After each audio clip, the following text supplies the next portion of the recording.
Donald Trump's Jewish tax attorneys that I paid several $100,000 to teach me these strategies said there are 8 trusts that you actually need to know about, not all the other bullshit.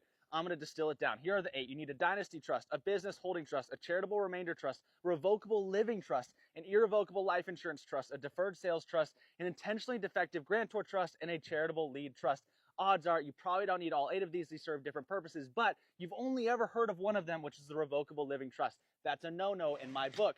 The average family office uses 23 individual trusts, which probably aren't even listed on that list. But for you, you need 4 trusts. This is the magic number. This is like a family office, but a light edition. What that's going to do is going to solve 3 problems: asset protection, tax strategy, and anti-probate. And I'm going to show you how. Asset protection, the dynasty trust is going to hold assets and protect them. You're going to be the trustee, the manager, and not the owner. That's going to allow you to manage the assets and not own them. If you get sued, they're not your assets. Second, you're going to have a business holding trust. Same thing. You're the manager, not the owner, but this time with businesses. Things like LLCs and 501c3s is now the owner of the business trust. Now, let's talk about things you do own. You're going to own a revocable living trust. You're going to be the grantor or the owner.